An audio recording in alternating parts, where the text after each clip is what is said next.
Hi all. வீட்டில் சப்பாத்தி செஞ்சாலே ஹார்டாக ரஃப்பாக இருக்கா? கடையில் மட்டும் எப்படி சாஃப்டாக இருக்குது?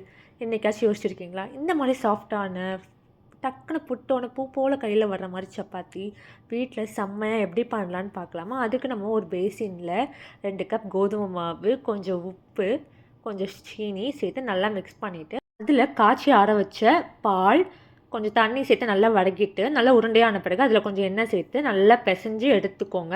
பிசைஞ்ச பிறகு நல்லா சாஃப்டாயிரும். அதை 1 மணி நேரம் ஊற வச்சுக்கோங்க. நல்லா ஊறின பிறகு அதை குட்டி குட்டி உருண்டையாக உருட்டி சப்பாத்தி கல்லில் நல்லா தேய்ச்சி நல்லா வட்டமாக தேய்ச்சி எடுத்துக்கோங்க. நல்லா தேய்ச்சதுக்கப்புறம் சப்பாத்தி கல் எடுத்துக்கோங்க. அது சூடானோன்னே அதில் எண்ணெய் தடவி அதில் சப்பாத்தியை போட்டு அதுக்கு மேலே எண்ணெயை ப்ரெஷ்ஷால் தடவி 2 சைடும் திருப்பி எடுத்திங்கன்னா புசு புசுன்னு வரும். அப்படி நீங்கள் பண்ணிங்கன்னா சூப்பராக சாஃப்டான சப்பாத்தி ரெடி. இதில் மெயின் இன்க்ரீடியண்ட்டே பால் தான். சப்போஸ் பால் சேர்க்க விரும்பாதவங்க சூடான தண்ணி கூட சேர்த்துக்கலாம். இந்த மாதிரி ஈஸியான டேஸ்டியான ரெசிபி வேணும்னா ஃபாலோ பண்ணுங்கள். தேங்க்யூ ஃபார் வாட்சிங்.